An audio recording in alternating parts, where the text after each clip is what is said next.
É muito bom poder estar aqui. É maravilhoso acompanhar o culto aqui com os irmãos. Eu pude sentir isso desde que entrei aqui à plataforma, quando eu vi o grupo que estava coordenando o louvor. Muito obrigado. E aí a gente participa de um momento emocionante como esse batismo. Louvado seja o Senhor pelo que a gente já viu aqui hoje de manhã. Obrigado, coral, pela música. Essa é uma certeza que a gente não pode perder de vista nunca. Jesus voltará. Bom, antes de abrir a Bíblia, deixa eu ver se eu consigo fazer isso ali funcionar.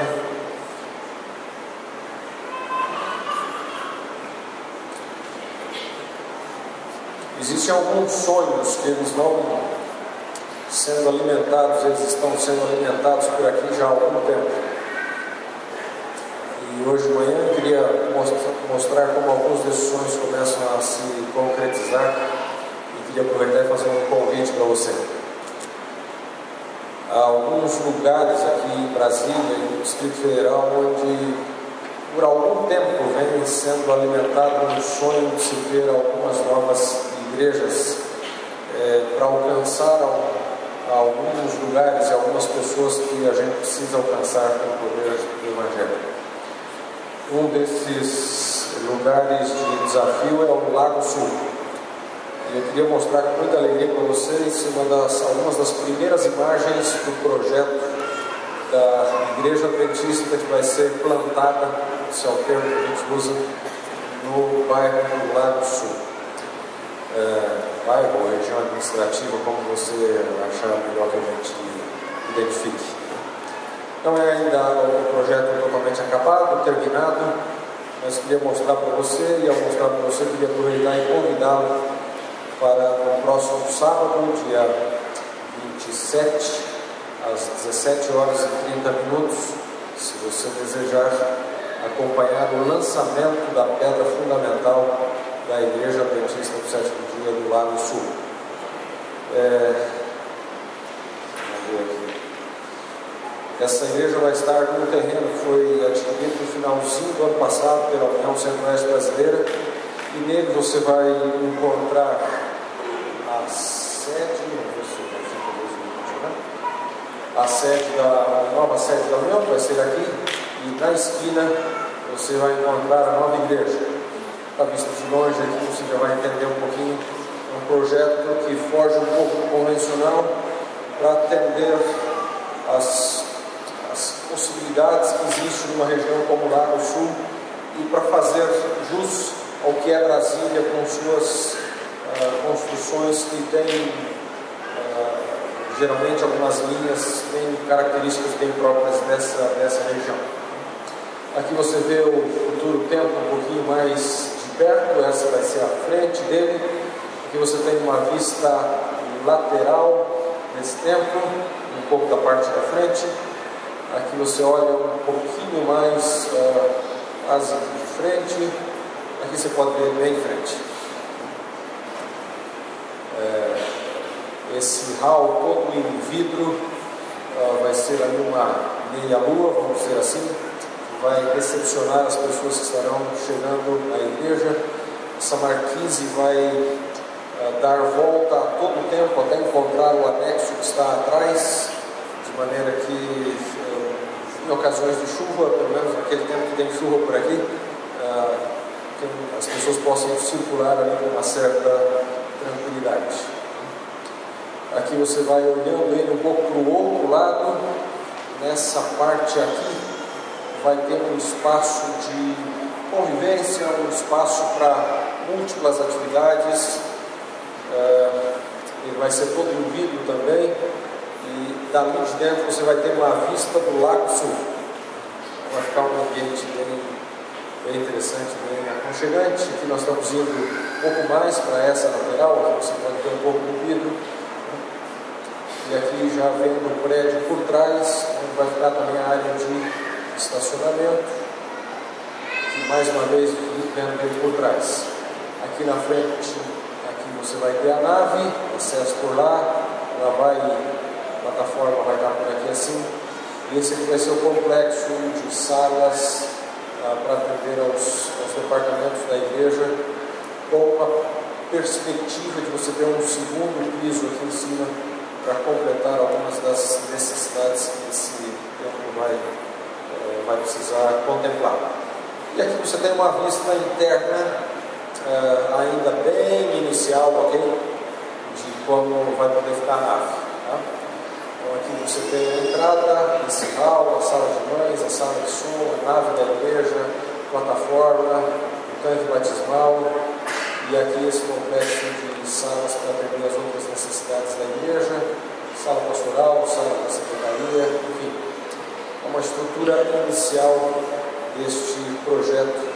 No próximo sábado, com a graça de Deus, nós vamos ter o lançamento da pedra fundamental para começarmos a sonhar e plantar a Igreja Adventista do Lago Sul. Eu estou mostrando isso aqui para convidar você para acompanhar o momento do sábado que vem. E é provável que haja gente aqui que resida no Lago Sul ou no setor ali chamado Jardim Botânico. Bom, talvez você possa ser membro dessa futura igreja. E se você planejar isso, a gente queria você desde agora. Porque antes do prédio a gente precisa de uma comunidade. E uma comunidade, um núcleo precisa ser construído previamente. Se Deus tocar no seu coração para você ajudar no plantio dessa igreja, busque a liderança, nos busque nos próximos meses. Esse plano começa a ser conduzido e a gente sonha alcançar essa que é a região mais nobre e talvez uma das mais desafiadoras de colocarmos o Evangelho aqui em Brasília, Distrito Federal. E bom, ela vai ser uma igreja para mais ou menos 380, 400 lugares. Aproveito e mostro para você também. As primeiras imagens ainda não estão completas, nós recebi na quarta-feira do templo que vai ser estabelecido em Águas Claras. Eu sei que tem gente que mora em Águas Claras, a gente também tem a expectativa de que um dia se estabeleça uma igreja ali. E Deus está sendo muito bom, Ele está indo à nossa frente. Ele já nos deu o terreno do Lago Sul, Ele já nos deu o terreno de Águas Claras, e esta deve ser a futura igreja adventista de Águas Claras. Esse é um outro lugar extremamente desafiador.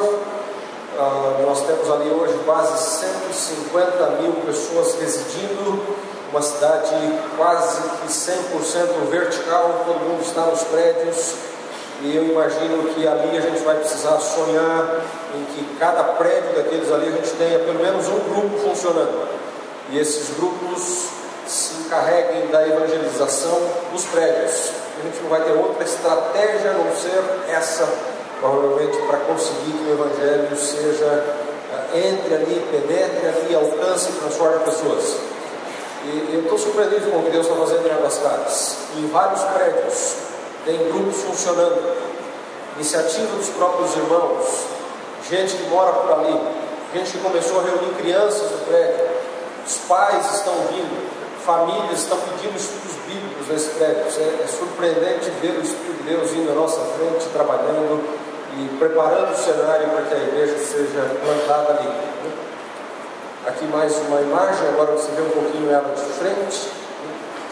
Aqui você visualiza a frente do outro lado, você percebe ali que tem um carro saindo aqui, ela vai ter, o terreno não é tão grande, nós vamos ter que fazer um estacionamento de subsolo, e aqui então no térreo vão ser as salas, os departamentos, e então na parte superior a nave do templo propriamente dito. Queria pedir as suas orações por esses dois grandes desafios que a Igreja Adventista tem na nossa região. É para orar mesmo, é para clamar a Deus.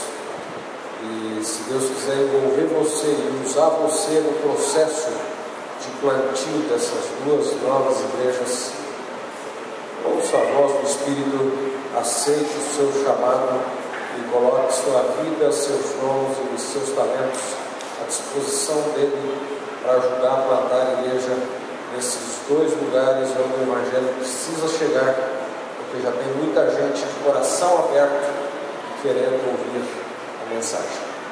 E se você puder, sábado que vem, 17h30, no Lago Sul, vou fazer chegar o endereço. A gente vai ter o lançamento da pedra fundamental do templo que a gente viu ali.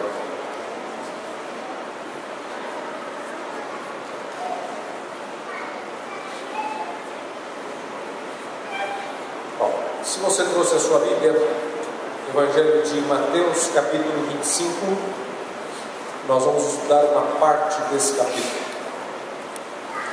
O capítulo 25 de Mateus é parte de um... pode tirar essa imagem para mim, por favor? Obrigado.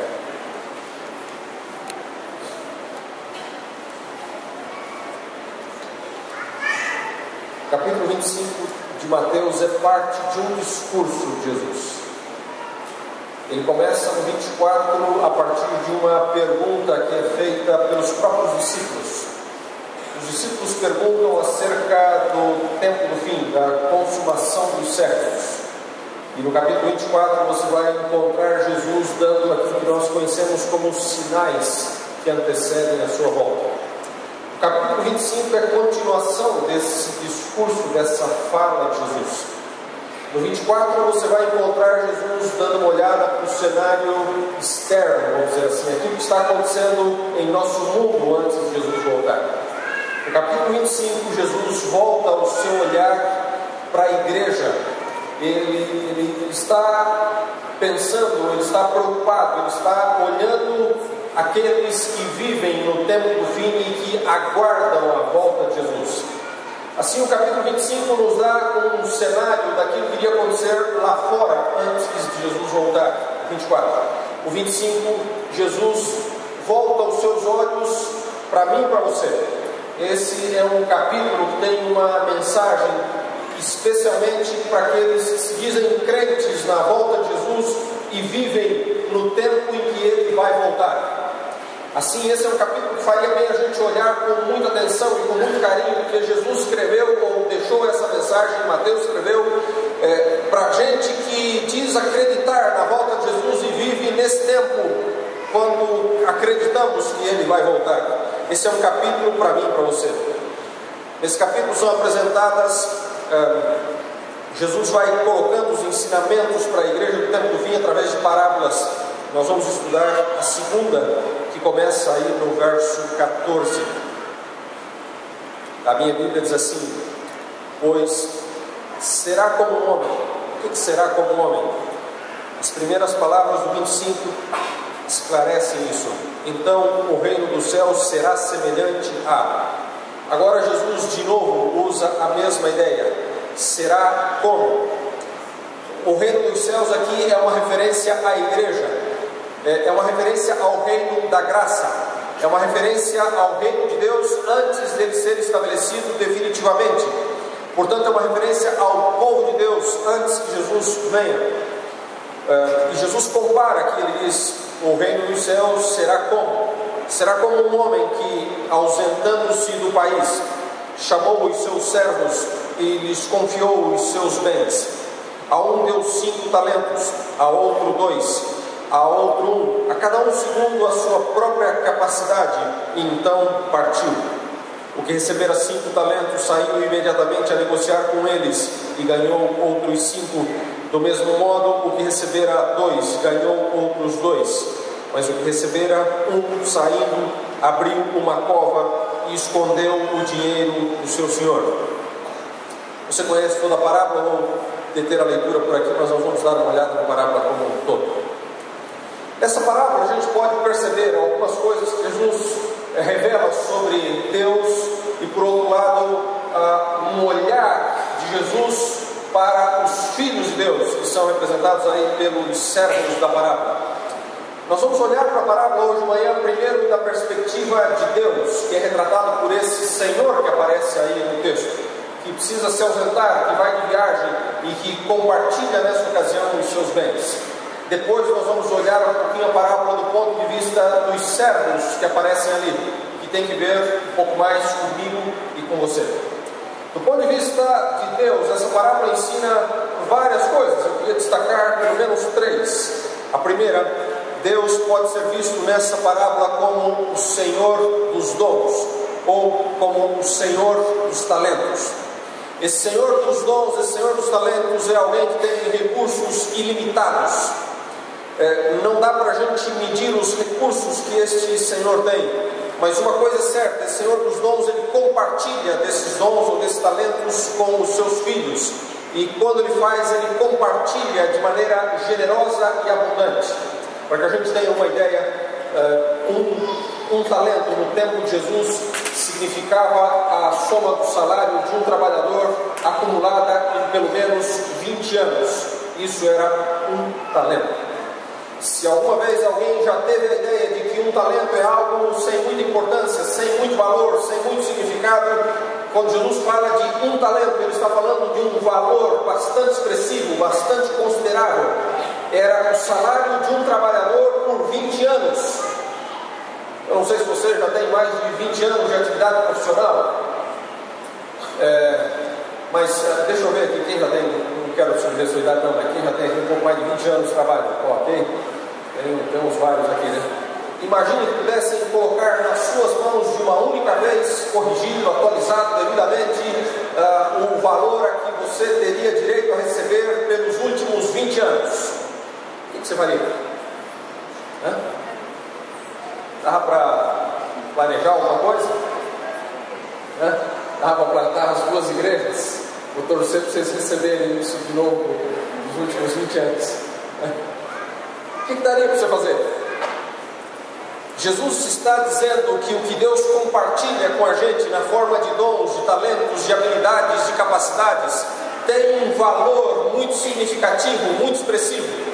Nós poucas vezes conseguimos captar que o que Deus entregou para a gente na forma de talentos ou de habilidades, de dons, de capacidades, tem um potencial extremamente grande e significativo.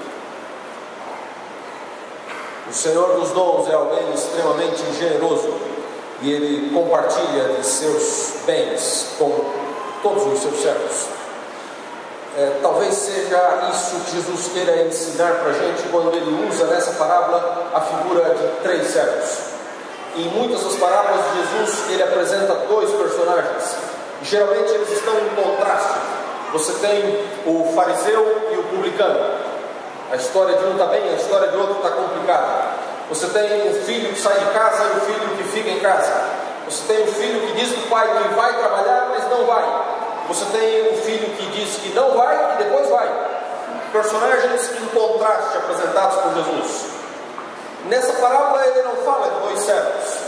Ele poderia ter dito que um servo recebeu e outro foi esquecido. Um servo foi contemplado, o outro foi ignorado. Mas Jesus não faz isso aqui nessa parábola. Ele usa 3 personagens e os 3 recebem em quantidades diferentes, é bem verdade. E Jesus está tentando ilustrar aqui um pouco como é a vida. Porque cada um de nós é dotado de certas habilidades e capacidades, mas isso é diferente, pode variar, alguém pode ter mais, alguém pode ter menos. Mas o que Jesus está tentando dizer é que esse Senhor dos dons, Ele contemplou a todos, Ele não esqueceu ninguém. Não tem um servo nessa parábola que não foi contemplado pelo seu Senhor. Os 3 receberam. Você já ouviu gente que diz assim: não tem nenhum talento? Já ouviu alguém dizer assim? Ou você já pensou assim de você mesmo? Não existe algo assim. Não existe uma vida que não tem nenhum talento. Não existe uma vida que não recebeu algumas habilidades e capacidades.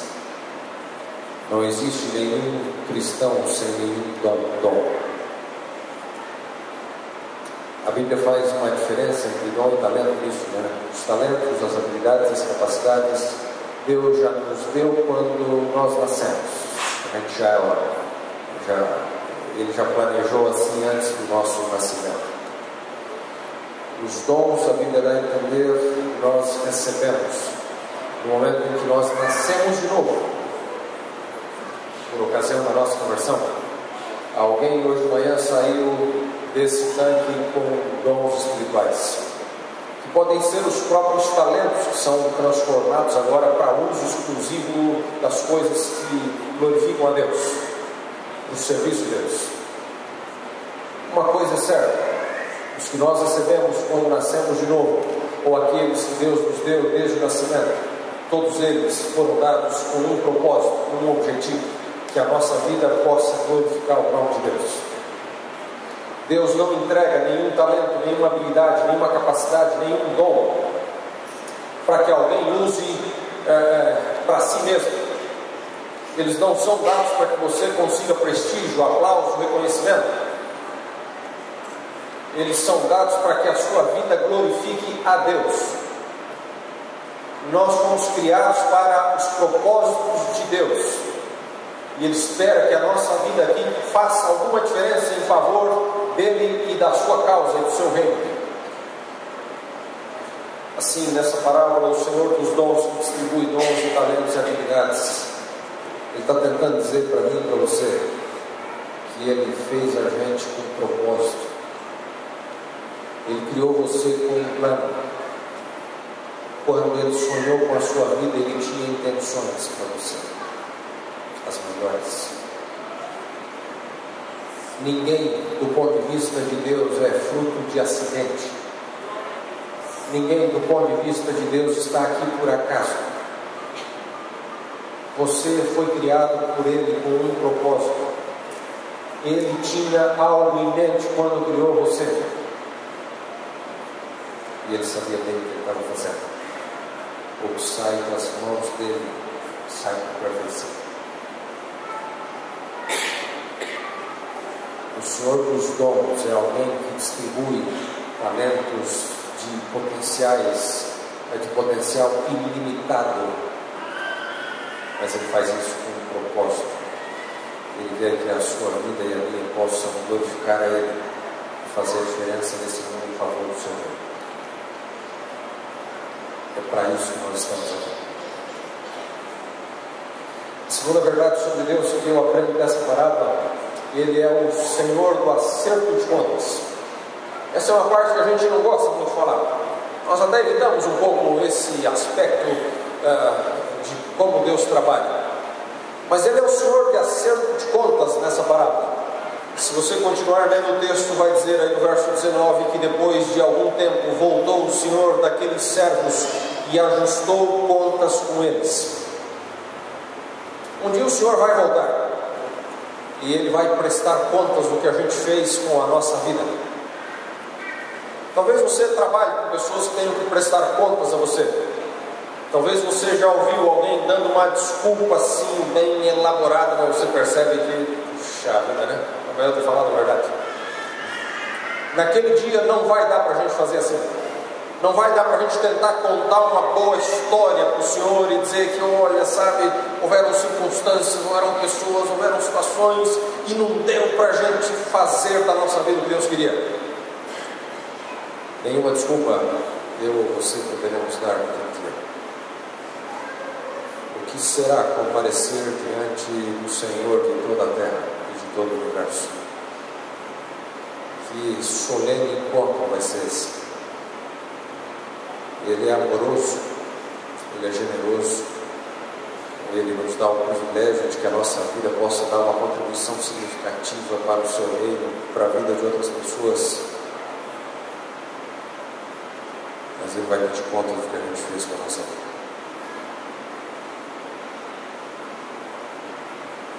E na sua graça, e sustentados por Ele mesmo, é que a gente pode se encontrar com Ele naquele dia. Mas todos estaremos um dia diante dele. A terceira verdade sobre Deus nessa parábola: Ele é o Senhor da recompensa. Se você ler a parábola até o fim, você vai perceber que na história o Senhor ali entrega dois tipos de recompensa aos servos que estão envolvidos na parábola. Mas eu posso lhe afirmar, irmãos, amigos, Deus quer entregar apenas um tipo de recompensa naquele dia. Para cada um de nós, Ele espera poder dizer naquele dia: bem está, servo bom e fiel. Essa é a recompensa que Deus sonha em dar para cada um de nós. e tomara seja que Ele tenha para entregar para mim, para você naquele dia. Vou voltar a isso no final. Agora vamos dar uma olhadinha na parábola do ponto de vista dos servos. Você tem 3 servos ali na parábola, mas dá para a gente dizer que tem 2 tipos de resposta, 2 tipos de atitude, 2 tipos de reação ao que o Senhor fez por eles. Então nós vamos estudar um pouquinho o primeiro e o terceiro. O segundo está junto aqui com o primeiro. Qual é a resposta do primeiro servo? Qual é a atitude do primeiro servo? Eu gosto mais do que aparece aí no verso 16 da parábola. Diz assim: o que recebera 5 talentos saiu imediatamente a negociar com eles. O que aconteceu? Eu queria que você tentasse imaginar a cena. O Senhor chama esse primeiro servo do seu escritório naquela manhã, explica para ele que vai ter que fazer uma viagem, diz que precisa da ajuda dele para administrar os seus bens durante esse período de ausência. Abre então um cofre que está escondido ali no seu escritório e tira lá de dentro 5 talentos. O primeiro servo fica com o olho desse tamanho assim. Ele nunca tinha visto 5 talentos. É a soma do salário do trabalhador acumulado por 100 anos, um século. O coração dele acelera, e eu tento imaginar os pensamentos que passam pela sua cabeça quando ele sai ali da sala do seu Senhor com 5 talentos nas suas mãos. E se a gente pudesse ouvir os pensamentos dele, talvez fossem mais ou menos assim: eu quase não acredito, eu não imaginava que o meu Senhor confiasse tanto assim em mim. Eu sempre quis uma oportunidade para que a minha vida pudesse fazer algo mais significativo. Eu até imaginei que, já não teria mais um dia desses, que eu iria estar aqui limitado aos rotinas da minha vida. Mas quando meu Senhor me chamou na sala dele hoje, tinha um brilho diferente nos olhos dele. E quando ele disse que eu iria poder administrar para ele 5 talentos, como que ele confia tanto em mim?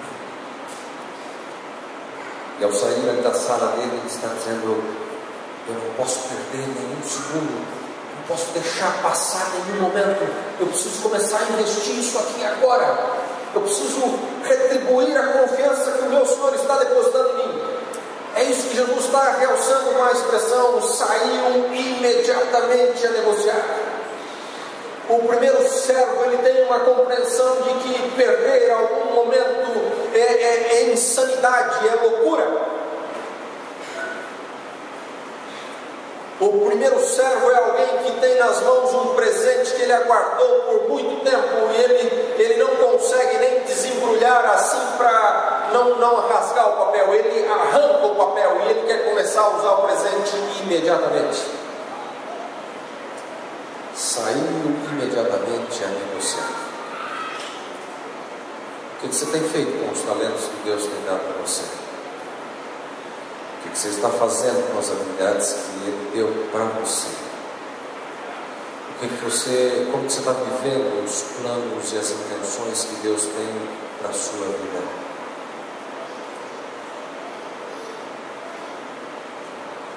Eu gosto da atitude do primeiro servo. E eu confesso para você, nem sempre eu consigo ter a atitude do primeiro servo. Tem vezes que eu deixo passar oportunidades. Mas eu tenho pedido ao Senhor que me ajude a ter mais do espírito do primeiro servo. Quando você lê aquele livro Parábolas de Jesus, e a autora adventista comenta essa parábola, ela faz alguns comentários interessantes. Tem um onde ela fala assim: muitos passam por essa vida como se não tivessem norma pela qual viver, nem alvo elevado a alcançar. Essa é uma frase que não deveriam usar para mim ou para você jamais. A gente não pode passar pela vida como se não tivesse norma pela qual viver. A gente tem norma pela qual viver. Ela está aqui, na palavra. Normas elevadas, por sinal. Mas a gente tem algo elevado a alcançar também. E não é só o céu. Mas também não significa conquistar coisas ou posições aqui na terra. Tem que ver com aqui na terra ajudar a construir o reino de Deus. Alvos elevados a alcançar. Quais são os alvos elevados que te motivam a se levantar cada dia para viver como cidadão do reino de Deus? Tem algo elevado na sua vida? E aí, quando você vai estudando os conceitos dessa escritora sobre alvos elevados para a vida, ela diz: não tem missão mais nobre ou mais elevada do que você trabalhar para salvar outras pessoas por meio de Deus. Você está envolvido num alvo elevado desses. Nós temos uma outra colocação nesse mesmo livro, uma frase mais curtinha, ela cabe numa linha, mas eu confesso para você que essa é uma frase que algumas vezes me incomoda. Algumas vezes Deus me tira a paz por causa dessa frase. Deus me confronta com essa frase. Ela diz, comentando a atitude do primeiro servo, ela fala assim: há perante nós possibilidades que nossa frágil fé não discerne. Vou repetir: há perante nós possibilidades que nossa frágil fé não discerne.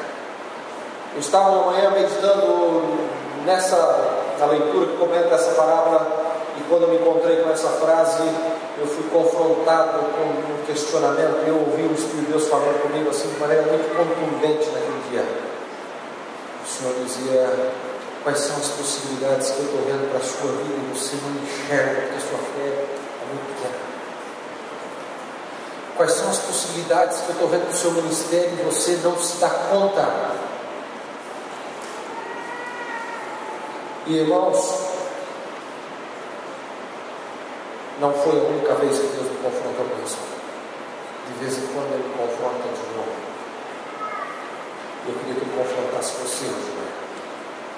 Quais são as possibilidades que Deus vê para a sua vida? O que Deus está imaginando fazer através de você? Qual é a missão que Ele vê assim, num panorama bastante amplo diante dos olhos dele para você? Quais são as possibilidades que Deus enxerga com as habilidades, os talentos e os dons que Ele deu para ti? Tem uns 5 anos eu conheci um senhor e a vida dele tem me surpreendido. Ele estava com 70 mais ou menos na época. Aos 70 ele percebeu que Deus tinha uma missão para a vida dele. Foi um missionário sempre, a vida dele sempre dedicada às coisas de Deus. Mas aos 70 ele começou a sentir um desejo no coração de fazer um trabalho num presídio de segurança máxima a 25 quilômetros da cidade onde ele morava. Quando ele contou isso para algumas pessoas, disseram: presídio de segurança máxima, você sabe que tipo de gente tem lá? O que você vai fazer lá? Olha a sua idade, olha a sua saúde. Ele acabou começando um trabalho lá. Eu fui lá uns 3 anos atrás. Eu fui nesse presídio. Eu nunca tinha entrado no presídio de segurança máxima.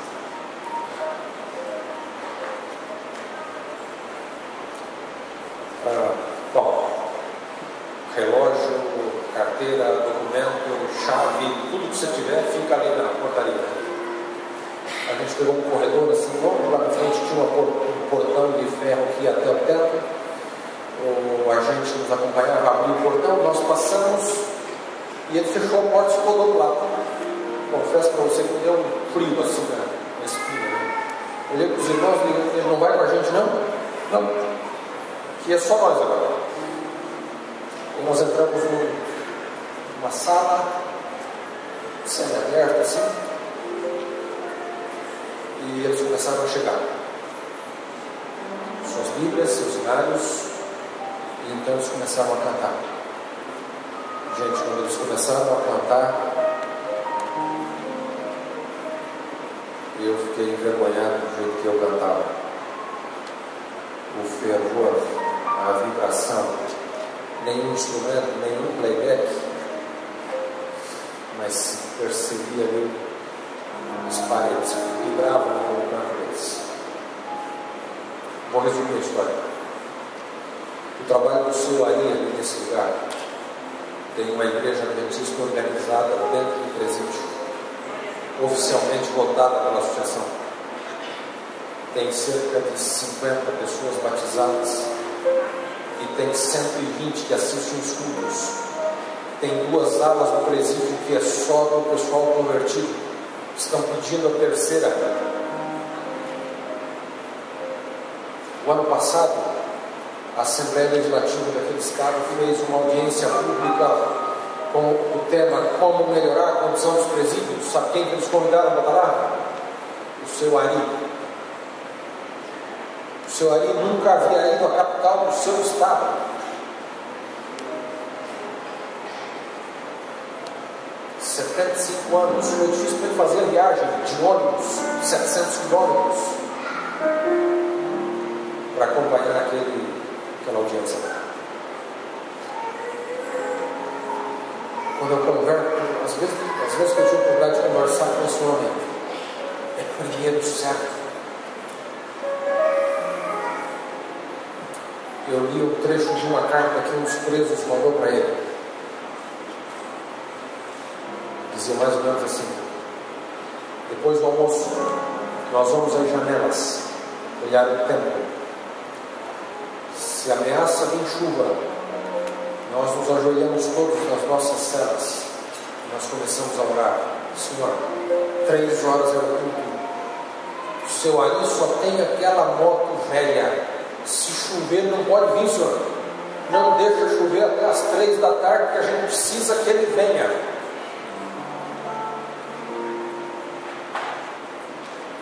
Há perante nós possibilidades que nossa frágil fé não discerne.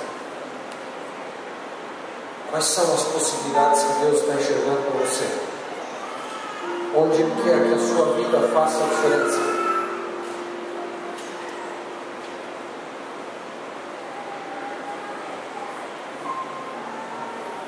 Acho que a gente não precisa se preocupar se Ele vai usar a gente num lugar onde tem câmeras, onde tem luzes, onde tem gente para fotografar. Isso conta muito pouco. Talvez seja dentro da sua casa que Deus tem uma missão para a sua vida. Talvez seja na sala de aula da universidade onde você está. Talvez seja no escritório onde você trabalha. Talvez seja na empresa que você administra. Talvez seja com os vizinhos que você tem no seu prédio. Talvez seja com os vizinhos da sua rua.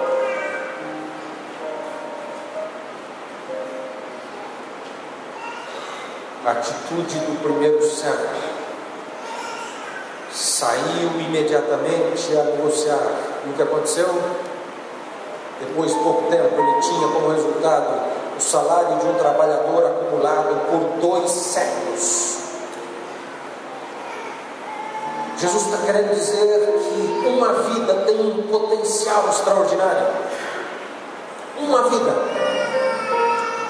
Eu fico pensando nos desafios que significa compartilhar o Evangelho nessa Brasília, no Distrito Federal. 2.600.000 habitantes, nós somos só 15 mil no DF. 15 mil pessoas. Mas se essas 15 mil vidas estiverem disponíveis para Deus e usarem esses dons e habilidades que Ele deu, o que pode acontecer? Com uma vida, o que Ele pode fazer? Com uma vida que nem está muito disposta, Ele pode transformar uma Nínive inteira. O Jonas nem queria ir, mas Deus salvou a cidade inteira com alguém que foi assim, depois que Deus pressionou bastante. O que Ele pode fazer através de você? Agora dá uma olhadinha para o terceiro servo.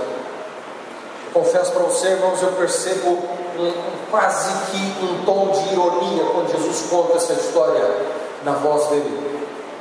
Porque quem tomaria um salário de 20 anos, iria no fundo do quintal de casa, faria um buraco, colocaria o dinheiro num saquinho plástico e enterraria lá?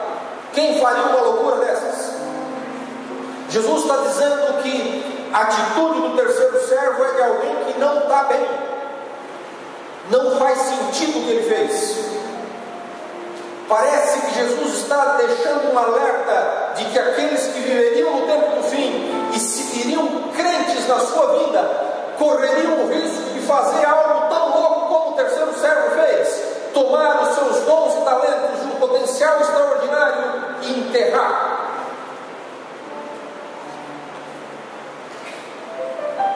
O que leva o terceiro servo a agir desse jeito? Talvez ele tenha caído na armadilha das comparações. Ele recebeu 5, ele recebeu 2, eu só 1. Não importa tanto quanto eu recebi, mas o que eu faço com o que Deus deu. Isso é o que importa. E a propósito, o que é mais fácil? Você responder por 5 talentos ou você responder por 1 talento? Se todo mundo que tem só um talento, ou que acha que tem só um, colocasse esse inteiramente a serviço do Evangelho, quantas coisas extraordinárias poderiam acontecer.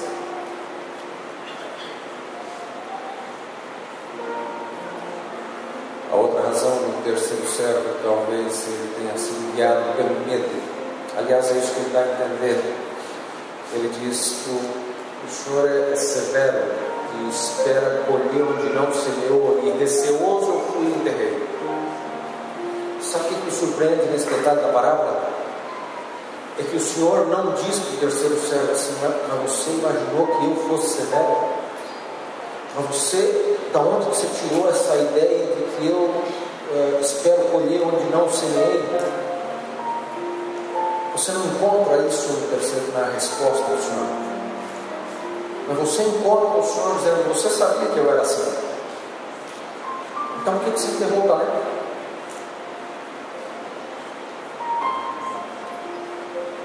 O que Jesus está querendo ensinar é que Deus tem realmente expectativas elevadas para a gente. Espera colher através dos talentos que Ele deu para mim e para você. Ele espera assim. Porque você também tem expectativas elevadas com os seus filhos, não tem? 6 dá para passar de ano, né? Agora, se o seu filho chegar em casa e tiver todos 6 no boletim, você faz uma festa para ele? Você vai sair para comemorar? Você vai convidar ele para jantar fora? Você vai dizer: filho, o negócio é o seguinte, o próximo trimestre não tem mais televisão, menos internet, menos isso, menos aquilo, mais livro. Agora, se a gente espera que o filho chegue com 10 no boletim, o que Deus está esperando que a gente entregue no nosso boletim para ele? 6. Deus também tem expectativas elevadas para seus filhos, para mim e para você.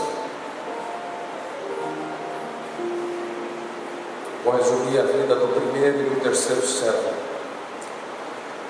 O primeiro servo, eu gosto da palavra crescimento. O terceiro servo, estagnação. Se a gente fizesse uma avaliação da nossa vida, crescimento ou estagnação? Primeiro servo ou terceiro servo? Se a gente avaliasse os nossos relacionamentos familiares, crescimento ou estagnação? Se a gente avaliasse nossa vida espiritual, primeiro servo ou terceiro servo? Nada mais extraordinário do que o crescimento, nada mais frustrante que a estagnação. Ver o crescimento é maravilhoso. Você lembra quando o seu filho ou a sua filha deu os primeiros passos? Extraordinário ver o crescimento, né? quando falou as primeiras palavras, a gente faz festa. Depois a gente já teve esse filho quieto um pouquinho, dá um tempo, né? Mas naquela hora é maravilhoso ver o milagre do crescimento. Você já viu uma vida que nasceu de novo e ela começa a usar essa vida para a causa de Deus e para a glória de Deus? Ao ver o irmão José aos 76 anos com disposição de aprender um instrumento para usar para louvar a Deus, a gente teve um exemplo vivo aqui hoje de atitude de primeiro servo, ao vivo. Nada mais frustrante que a estagnação. Pode ser estagnação na carreira, pode ser estagnação no casamento, pode ser estagnação na vida espiritual. Nada mais frustrante.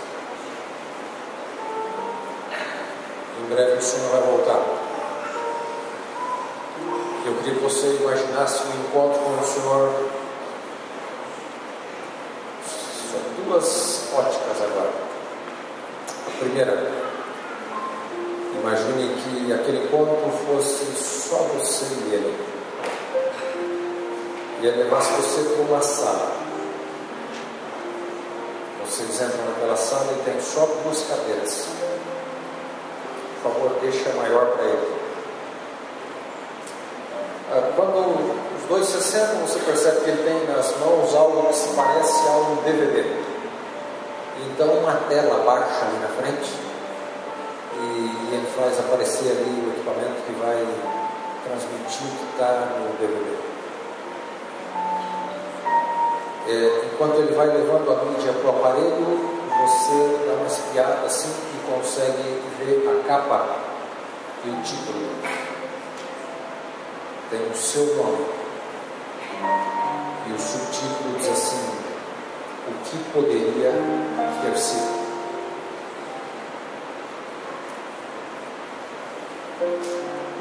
Você começa a assistir o filme. O que poderia ter sido se eu tivesse confiado nele sempre? O que poderia ter sido se eu não tivesse dado as costas para ele em alguns momentos? O que poderia ter sido se eu tivesse entregado os recursos que ele me deu com a confiança de que ele é generoso para suprir todas as minhas necessidades? O que poderia ter sido se eu não tivesse vacilado em usar os meus talentos em nenhum momento? O que poderia ter sido se eu não tivesse me apegado aos meus pecados, mas diante das tentações eu tivesse corrido para ele e buscado força para ser vencedor? Eu vou parar o filme aqui. Eu não quero que você vá para casa meio frustrado. Quando eu parei para fazer essa reflexão, eu comecei a ficar preocupado comigo. O maravilhoso é que, embora tenha coisas na nossa vida que se a gente pudesse voltar no tempo, a gente escreveria um roteiro diferente ou filmaria de um jeito diferente. Embora não dá para a gente voltar lá, a graça de Deus diz que Ele apaga as nossas transgressões e que Ele as lança nas profundezas do mar. E você sabe que as profundezas do mar cabem, lá nas fossas abissais, por exemplo, cabe o Everest inteirinho e sobra espaço. Quando Deus diz que lança os nossos pecados nas profundezas do mar,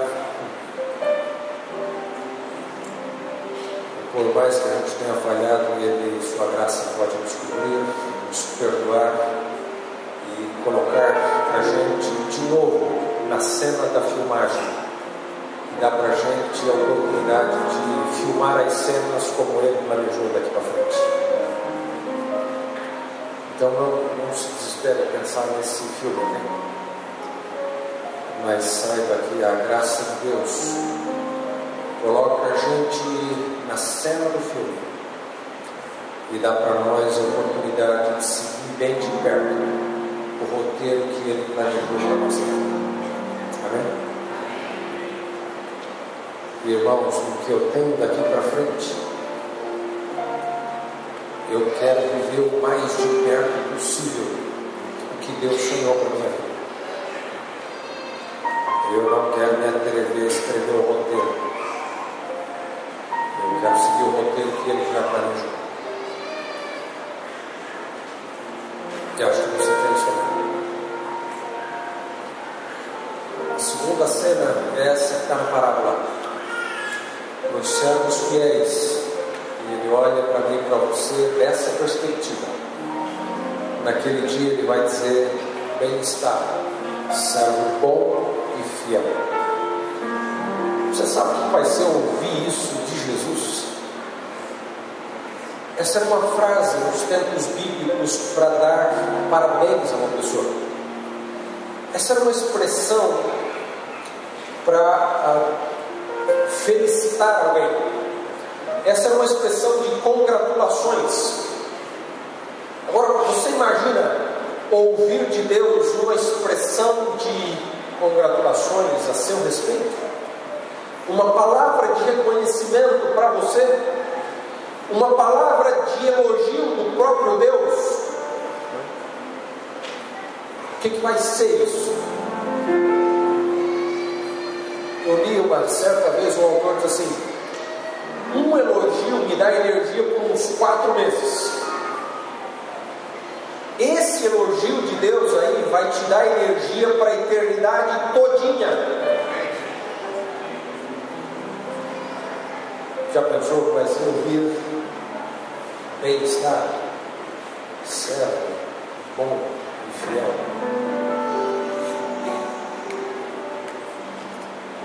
Então Ele vai dizer: sobre pouco foste fiel, sobre muito te colocarei. Eu gosto mais dessa expressão, porque tem dias da vida aqui que esse pouco parece ser muito, né? Tem dias que parece que as expectativas de Deus são muito altas. Tem dias que parece que a gente não vai dar conta. Tem dias que a gente se sente impotente. Tem dias que a gente chora diante dos nossos fracassos. Tem dias que para seguir o caminho de Deus você precisa fazer renúncias. Tem dias que para andar de acordo com a vontade de Deus você precisa fazer sacrifícios. Mas naquele dia o Senhor vai dizer para mim e para você: sobre pouco foste fiel. Filho, eu sei que teve momentos que pareceu muito. Eu sei que teve horas que foi difícil. Eu sei que teve momentos que exigiu muita entrega. Mas filho, você vai ter noção do que é muito agora. Agora você vai ver o que é muito. Muito é o que eu preparei para você. Filho, sobre pouco foste fiel, sobre muito te colocarei. E por mais que a gente tentar imaginar, naquele dia Deus vai nos surpreender com muito que Ele tem guardado para mim e para você. Ele vai nos surpreender. Quando os portais da eternidade se abrirem e Ele disser: entra no gozo do teu Senhor, a gente vai se surpreender. Com todo respeito ao trabalho de alguns artistas, talvez você já viu algum quadro dos portais da eternidade se abrindo. Jesus está ali mostrando o caminho, e os salvos vão todos assim enfileiradinhos entrando na eternidade. Você já viu essa cena? Com todo respeito ao artista, eu acho que a hora que o Senhor abrir os portais e disser: sobre muito te colocarei, entra no gozo do teu Senhor, nós vamos entrar saltando, nós vamos entrar correndo, nós vamos dar socos no ar, nós não vamos saber para que lado ir primeiro. Isso é o que Deus está reservando para mim e para você. Que a gente viva a nossa vida agora no espírito do primeiro servo. Ele deu talentos, saia imediatamente para negociar. Ele deu habilidades, saia anunciar, para que em breve Ele possa nos dizer: bem está, servo bom e fiel, sobre o pouco foste fiel.